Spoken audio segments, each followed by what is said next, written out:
みんな舐めすぎなんだよ。本当に。心底思う。だから、はいどうも、占い師の水森太陽です。今日も元気です。というわけで、はい、今週もやってまいりました。占いと時事、よろしくお願いいたします。はい、よろしくお願いいたします。12月も3週目ですかね。はい。はい、となりました。もうすっかり年末の気配が漂ってきておりますが、皆様、いかがお過ごしでしょうか。早すぎないですか ?2025 年って早くないですか？年だからだよね、多分ね。まあ年齢もありますけど、でも実際ちょっといろんなことがありすぎましたよね。そうね。世の中も本当にいろいろありましたから。スマホのやりすぎで時間の流れが早くなるっていうのを言われてるよね。あ、そうなんですね。確かにそれもあるかもしれないですね。あっという間すぎてもう何が何だったかよく分かってないよ。まあそういう意味でもね、ちょっと今週1週間何があったのか、振り返っていければと思います。今週からですね、ちょっとスタイルを少しだけ変えまして、4つのジャンルに分けて、ニュースをですね、こうずらっと並べていく。ニュース番組みたいなことを。ワイドショーみたいな。ワイドショーみたいな。ワイドショーごっこやります。はい。4ジャンルはね、今週のエンタメスポーツ、政治経済、国際ニュース、そして AI テクノロジーと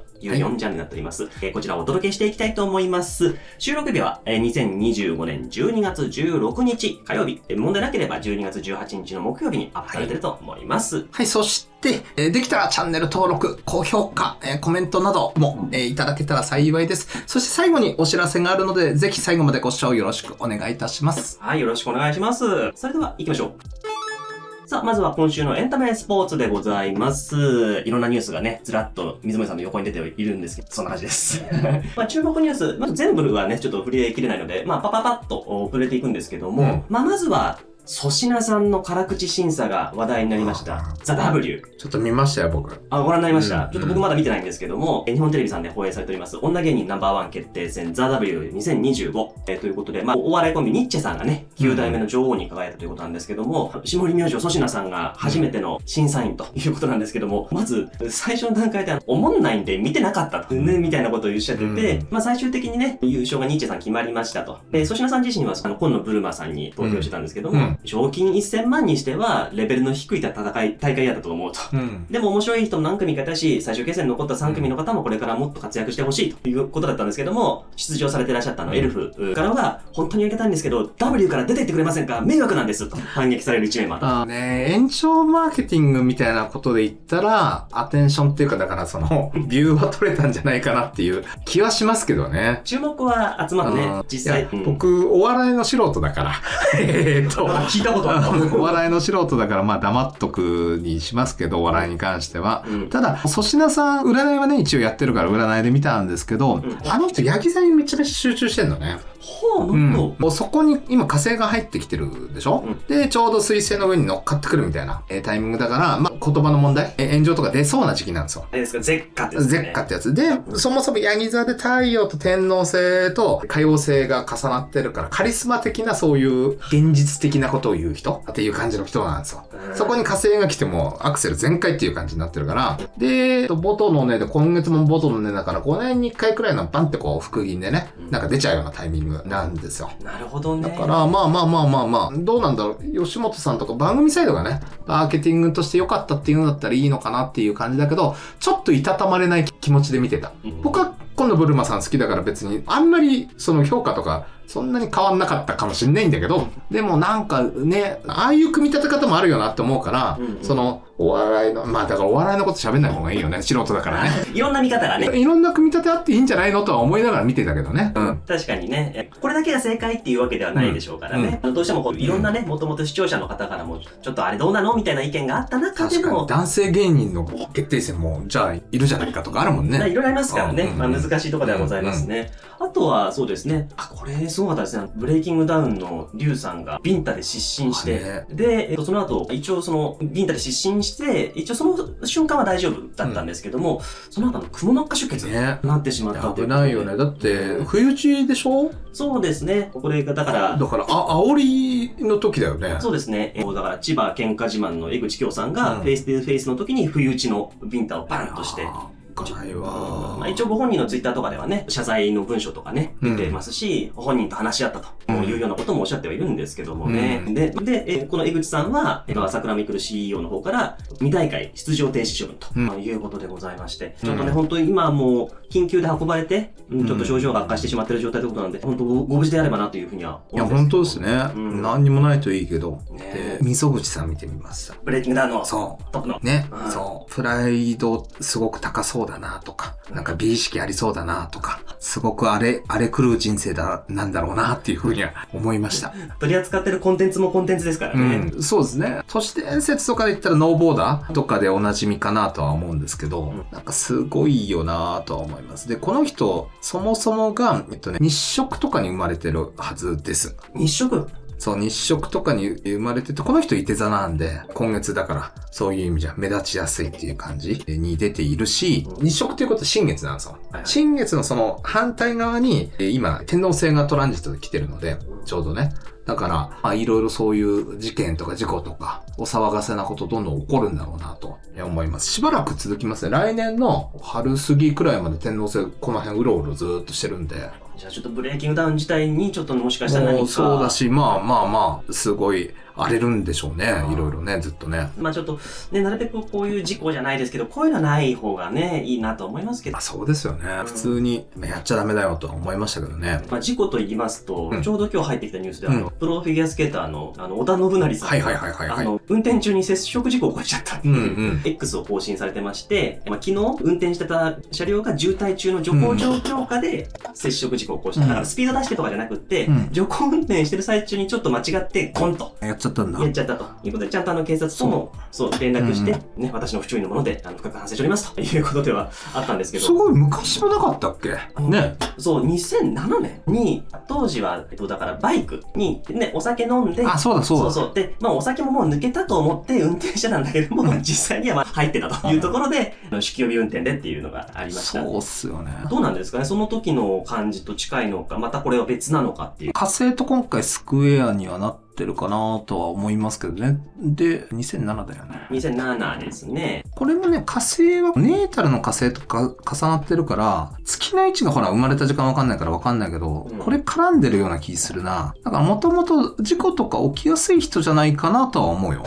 あ、そうなんですね。で、市中水面でも今そんなに運良くないし、なんか出ちゃうタイミングだったんだろうね。起こりやすい人で、火星が結局タイミングになってんのかなっていう気はしました。なるほど。大事故とかにね、ならなくて済んだのは本当良かったかな感じですけども。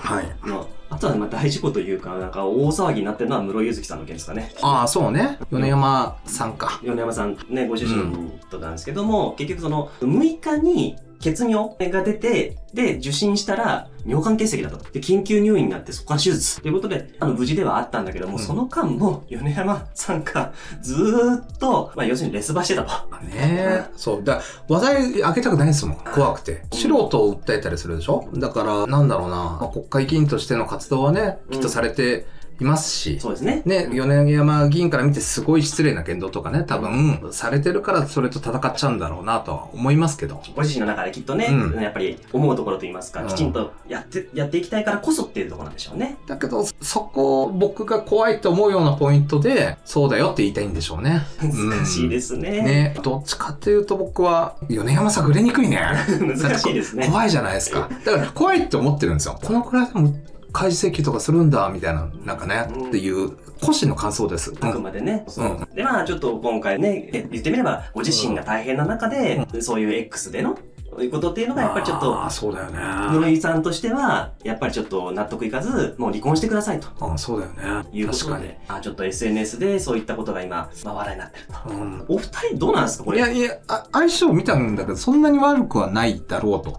なるほど。室井さんの音声はちょっと今悪い感じはして、で、米山さんのは離婚しやすいタイミングではあるから、そっか、こういうこと起きてんのかなっていうふうには思いましたと。なるほどね。相性自体はそんな別に悪くない。いや、そんなにすこぶるいいわけじゃないですよ。ただ、別に嫌じゃないんだろうなと思いましたよ。室井さんから見ると。なるほどね。嫌じゃない。だからいいところもあるんだろうなと。だからくっついたんだろうなとは思うんだけど、ちょっと価値観の違いとかは出てきちゃいそうだなとだから、それ乗り越えられれば大丈夫ですよとか、僕、もしカップルで相談とか来たら言うような感じ。こういう点があって、だいぶずれてる考え方とか。でも縁があるから、まあ乗り越えようと思ったら乗り越えられるけど、結構大変ですよ、みたいな感じに言うかなっていう。ね、もし、観点に来てたらね、そういう感じだなとは思いましたけどね。なるほど。ちょっと落ち着いそうですね。まあね、ネットでだから米山さんってよく批判されてるじゃない。なんかそういったご意見を、そういったご意見に関しては僕はとてもよく理解できるっていう感じですからね。このくらいしか言えないかな。おっかないからね。なかなかね。っていう感じなんだよっていうことをきっと言いたいんだろうなと。はい、そう。そう。まあ、はい。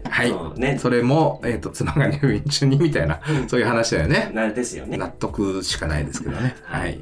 あとはまあそうですね、結構なんかね、実行という、それ系のニュースが多くて、スーパーエイトの横山優さんが、フジテレビのドッキリグランプリの途中に骨折しちゃったりとか、あとは HKT48 さんの劇場公演が中止。これがだから前日ぐらいかなに芸能多いっすね。そう。確かナイフを持ってね、刺しちゃったっていう起きちゃったりとか、あとテレビ朝日の本社の方から、社外スタッフ、男性スタッフが転落して死亡ということで、なんか、本物かどうかわかんないですけど、ネットでなんかね、映像が出回ってたりとかするらしいですね。いや、見た。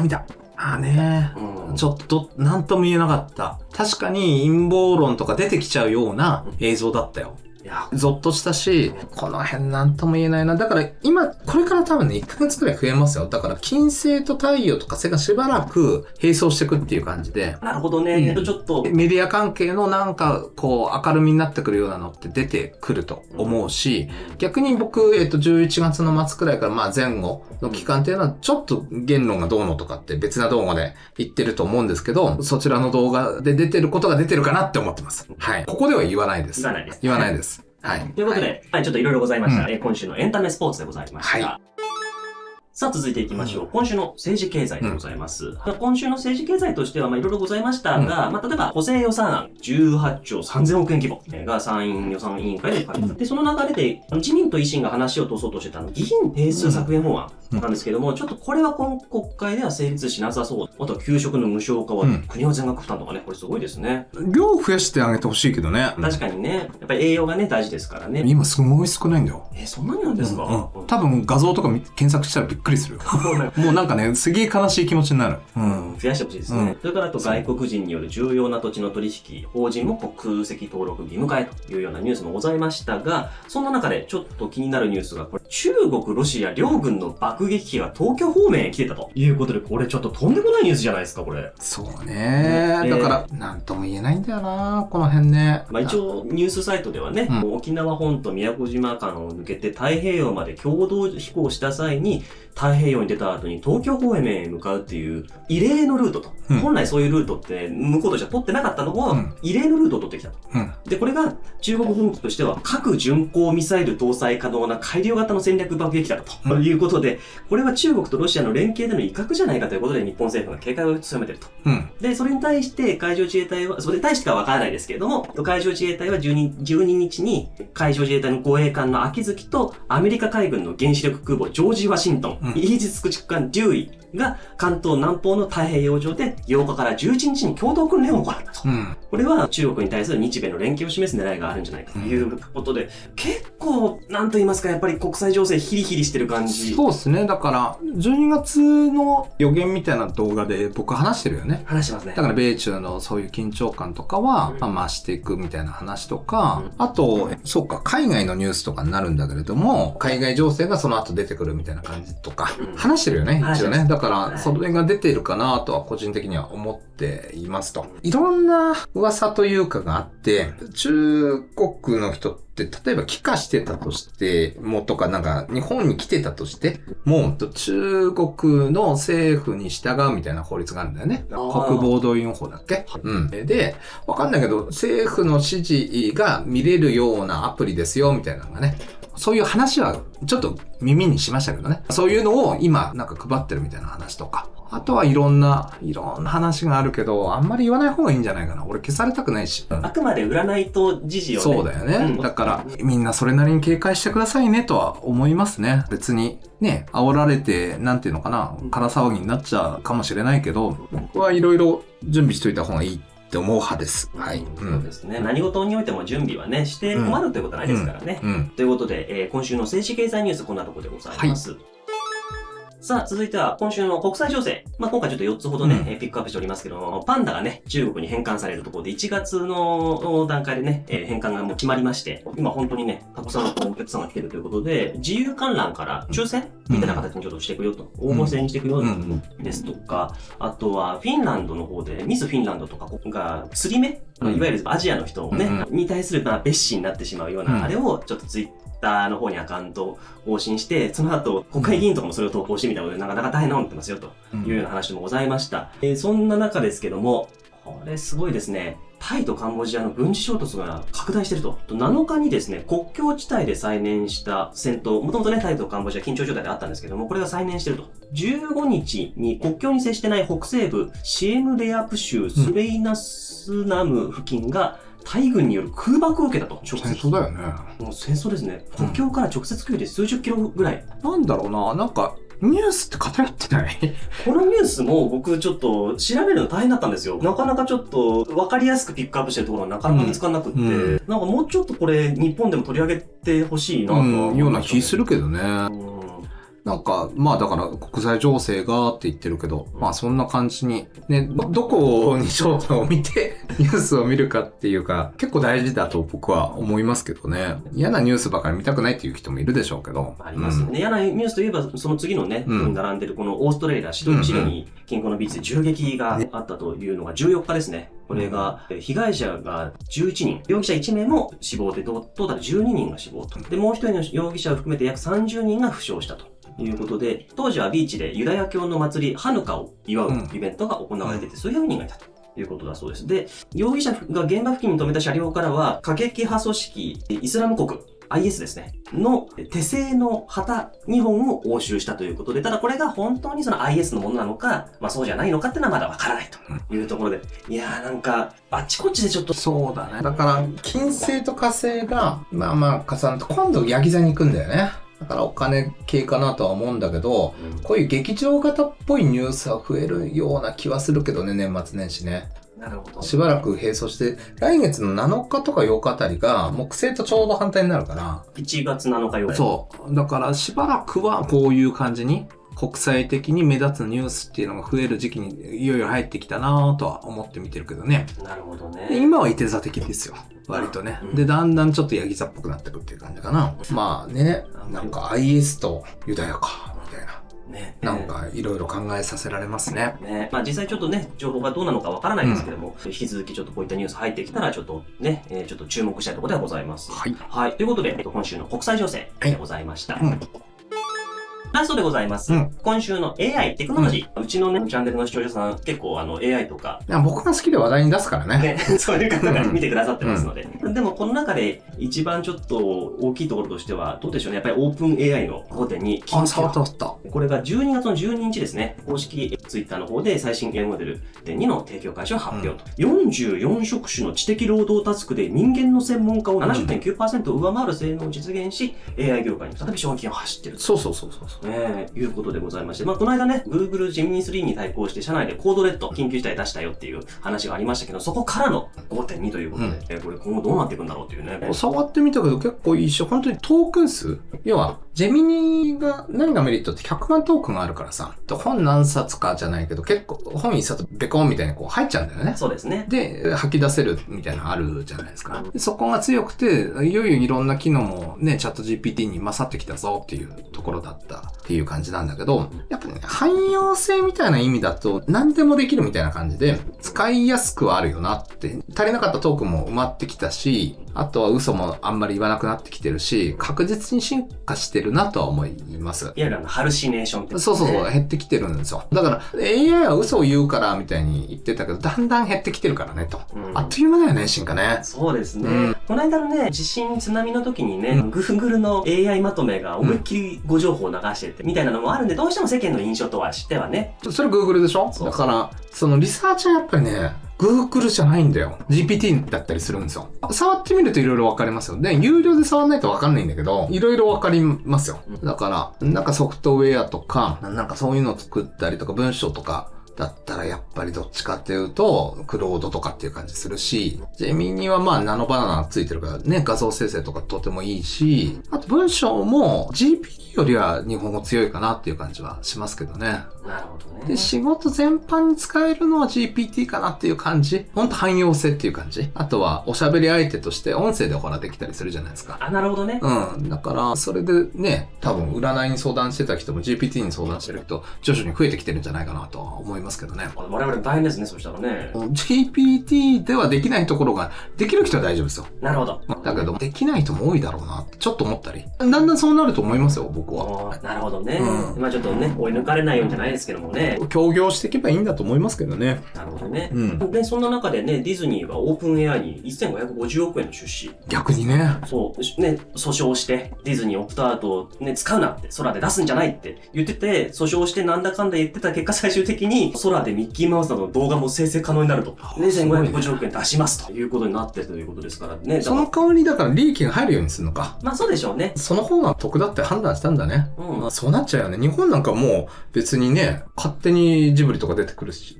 まあジブリ風ですけどね。よく言うよとは思うけど。ね、だからね、どう協業していくかなんでしょうね。もう一個ピックアップしたのが、声優事務所の AT1 プロデュースさんが、AI の音声会社の11ラボジャパン合同会社との協業ということで、業務提携をしたということで、グローバルへの多言語展開していくということで、11ラボがアメリカかなの方のもともと会社だったかな、確か。ということで、ちょっと進めていくと。そうだね。だから、まあ止まんないよね、やっぱりね。だって反対してた人たちじゃん。うん。どちらにしろね。そうどっちかっていうとね、止めてた感じはあるわけじゃん。そうですね。だから、時代の流れってすごいよなっては思いますけどね。DMM さんが確か出資してたとこがなんだっけ、二次ボイスっていうとこがあったんですけど、なんかそこは、日配連が結構なんか、これは似てるからやめてくれみたいな感じで2回ぐらい言って結局撤退しちゃっていう後にこれが入ってきたっていう流れなので、なんか、国内で回した方がいいような気はするけどね。そういう時代だね。本当にね。ね、ありますね。で、もう一個あって、はい。3-1アトラス。ああねなん。か今ネットで話題ですよ。欧米では。めっちゃ話特にア題なんですよ。メリカとか。まあ、3-1アトラス自体は、恒星間天体。恒星間天体っていうことで、まあ、太陽系を秒速 60km 以上もの速さで通過すると。すごい速さの星というか、っていうことなんですけども、まあ、これが何か、とんでもないものがあるんじゃないかっていうらしいですね。まあ、衛星だと思うんだけど、とりあえずハーバードかなんかの教授、だから陰謀論とかとんでも扱いされたり、されがち、同業者からはね、そういう人が、まあ、要は太陽系の外から来た、まあ、彗星みたいな感じで、来ていて、まあ、軌道がちょっとおかしかったりとか、色が変化したりとかね、これは、だから UFO じゃないかみたいなね、そういう話がまことしやかに言われていて、で、面白いのが、マヤの予言で、だから2025年ぐらい、だからこの世の終わりの前に緑の星が来るよと。だからレモン彗星もあったし、これも緑だったんですよ。今ね、ゴールドみたいな色になってるみたいで、これが12月19日に地球にめちゃめちゃ近づくんですって。で、まあ面白いなって思うし、で、これ別に、だから天体で測るのも、やり方わかんないのね、僕ね。先生術でどう見たらいいかが、やってる人いるかもしれないけど、僕はわかんないと。だけど、この時期、暦上どうかっていうことで言ったら、冬至があるんですよ。冬至が22日の0時3分かな。で、冬至って一番暗い瞬間というか、1年の中で一番日が短いでしょ。で、その中でも、深夜0時なんだよ。だから、根の月のど真ん中が冬至で、根の刻のど真ん中が0時なんだよ。つまり、地球の真裏に太陽があるというか、冬至点。一番日本が、特に日本のラインね、が太陽から離れてるっていうような瞬間なんですよ。そんなタイミングになんかこの彗星がやってくるっていうのがありそうな気がしますね。さらにもうちょっと言うと20日とか新月で水の問いって言ってちょうど60間しか終わるようなタイミングなんで、何かこう終わらせて新しい陰気余って陽となるみたいな、そんな感じに当時以降どんどん広がっていくような感じになるんだと思うんだよね。だからそれをお知らせするような天体現象って思うと、まあちょっとロマンがあるかななんていうふうには思いますね。いいですね。なんかそう聞くとね、次に何か繋がるような何かになれば、次の時代が始まると思いますよ。だから来年日の絵馬なんで結構混乱すると思います。全然いい年に感じないかもしれないんだけど、壊して良くしていくためのスタートというか、日本がだから落ちるところまで落ちる瞬間があって、で面白いのがね、東京とか関東圏が夏至で南中点だったんですよ。で、今度は神戸とか、どちらかというと、関西だよね。関西とかが北中点というかになってるっていうことで面白いよね。だから世を極まるともう落ちてくだけなんですよ。だから東京から関西へっていう流れなのかなと。もうちょっと分かりやすい具体的なところで言ったら。まあ、ね。東京も物価上がりすぎちゃってみたいなところありますしね。そうだね。だから、流れがいろいろ変わってくんだろうなって思いながら見ています。はい。なるほどね。とりあえず、コメント欄でも結構3-1アトラスがとかあるから、触れといた方がいいかなって直前だけど。ユリ・ゲラー、スプーン曲げの、ユリ・ゲラーは、核戦争から私たちを救ってくれる宇宙的なヒッピーだって言ってるらしいですよ。だといいけどね、本当に AI みんな舐めすぎなんだよ。本当に。心底思う。だから、本当危ないから、宇宙人に助けてもらえないかなとか、もうちょっと思っちゃうもん。本当宇宙人だったらいいなって。なるほどね。ということで、これで最後のジャンルですね。今週の IT テクノロジーなどなど、エクストラのジャンルでございました。ということで、今回からですね、4つのジャンルにわたってお届けしてまいりましたが、どうでしょうか？皆さん見やすいでしょうか？どうなんだろうね、これね。ね、いつもと違う感じですけども、その分他のニュースとかもいろいろ広くね、手広くちょっと触れていける感じなので、ご意見とかあれば、はい。コメントの方にお寄せいただければという感じでございますので、よろしくお願いいたします。最後に、ちょっとお知らせがあるということで。はい。お知らせがございます。当時の日、2つイベントがありまして、1つは、ダイヤング先生や、岡ゆタロットさん、チャズ先生、僕、それからマスカタさん、ミナトさん、シュガーさん、それからピアニストの及川さん、などが出演予定です。そして、前半後半で1部2部に分かれてるんですけど、途中ね、鑑定会があるみたいなんで、セレーネの一般価格くらいで、僕も鑑定しようかなと思っています。